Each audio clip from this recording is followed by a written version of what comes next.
Ici aux États-Unis, le débat sur les armes à feu continue de dominer l'actualité suite à la fusillade qui a fait 17 morts la semaine dernière dans un lycée de Parkland en Floride. La Maison-Blanche, qui a qualifié l'assaillant de malade mental, se dit ouverte à renforcer les vérifications des antécédents des acheteurs d'armes à feu.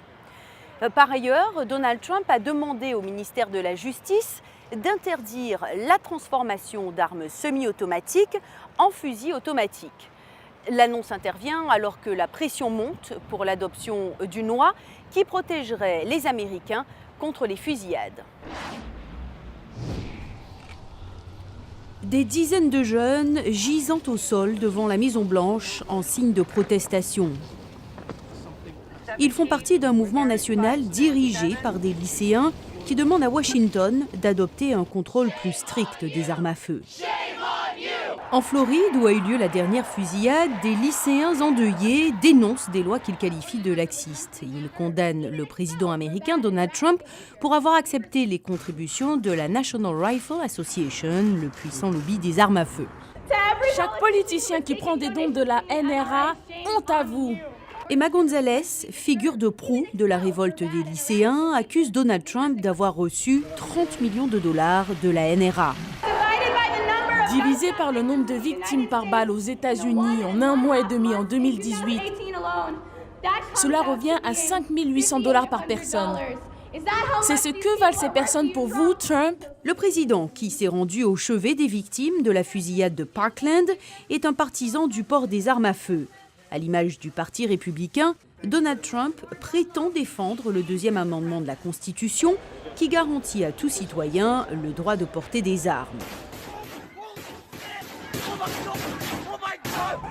Mais au lendemain de la fusillade de la semaine dernière, la Maison-Blanche a fait savoir qu'elle soutenait un projet bipartisan visant à renforcer le système de vérification des antécédents des personnes souhaitant acheter des armes à feu.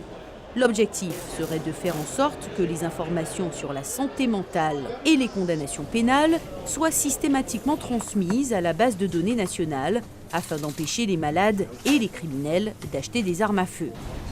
Mais les adversaires du président Trump crient à l'hypocrisie, puisqu'il a récemment abrogé un texte adopté par Barack Obama qui visait justement à interdire l'achat d'armes à feu par les personnes souffrant de troubles mentaux. Dans son budget, le président Trump a réduit le système de vérification des antécédents, à la fois pour les criminels et ceux qui souffrent de maladies mentales et qui ne devraient pas avoir d'armes à feu. Autre critique, le projet n'interdirait pas la vente d'armes de guerre, telles que la R-15, utilisée par le suspect de la fusillade de Parkland. Près de 70% des Américains sont pourtant favorables à l'interdiction de ces armes d'assaut. En attendant qu'une loi soit adoptée, les lycéens entendent maintenir la pression. Les survivants du massacre prévoient d'organiser des manifestations dans tout le pays le mois prochain. La marche pour nos vies est prévue le 24 mars. Sur les médias sociaux, la mobilisation est grandissante derrière les hashtags MeNext et Never Again. Les plus radicaux envisagent même un boycott total des écoles jusqu'à l'adoption de lois satisfaisantes. Excédée par l'inaction de la classe politique, cette génération a l'impression que la possibilité de se faire tuer à l'école est devenue une menace presque banale. Les drames se produisent, puis on les oublie.